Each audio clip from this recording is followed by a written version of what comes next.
कल जो बैठक है उसमें तो रहेंगे हम लोग, और हमें उम्मीद है देश के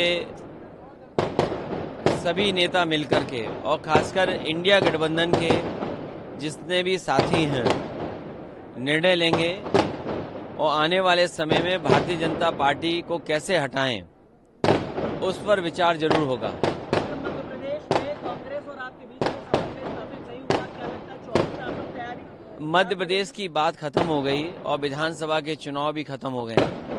अब ये जो बात चलेगी वो है 2024 के चुनाव को लेकर के। एनडीए हारे, इंडिया जीते, उसकी रणनीति में पीडीए कहीं न कहीं रहेगा।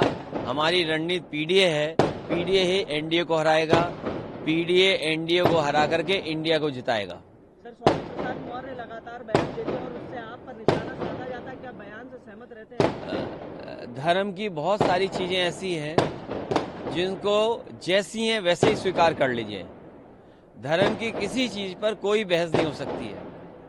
धर्म जैसा होता है वैसा ही स्वीकार करना होता है। सनातन को लेकर हाल में फिर एक बयान दिया उन्होंने। अब बीजेपी के लोगों ने किसी को सनातन समझाया ही नहीं। बीजेपी के लोगों को समझाना चाहिए। सनातन धर्म तो हम ही यही मानते हैं कि पेड़ को पूजो, हवा को पूजो, आग को पूजो, धरती को पूजो। तो बीजेपी को सोचना चाहिए कि आज किसान दुखी है, हमारा नौजवान बेरोजगार है, चरम सीमा पर महंगाई है। इन सवालों के जवाब क्या है उनके पास? सर, 3 स्टेट में चुनाव हो गए, ईवीएम पर अब इस बार सवाल नहीं उठाया गया, क्या लगता है आपको इस बार ठीक रहा? भारतीय जनता पार्टी ने एक नया नारा दिया, विकसित भारत बने। मुझे उम्मीद है कि भारतीय जनता पार्टी के लोग विकसित देशों में जो डेमोक्रेसी को बचाने के जो फैसले लिए हैं वहां पर उस पर विचार जरूर करेगी। दुनिया के जितने भी विकसित देश हैं वहां बैलेट से वोटिंग पड़ रही है, और अमेरिका जैसा देश जो सबसे ताकतवर है वो महीनों वोट डालता है। तो अगर भारत को विकसित देश बनाना है तो कम से कम बैलेट वाली नकल विकसित देशों की जरूर करेंगे।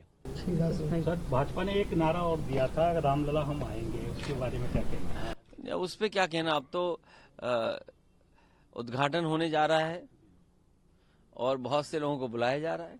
आप जा रहे हैं? नहीं, ये कहा गया है कि किसी जिस पर निमंत्रण नहीं है वो घुस नहीं सकता।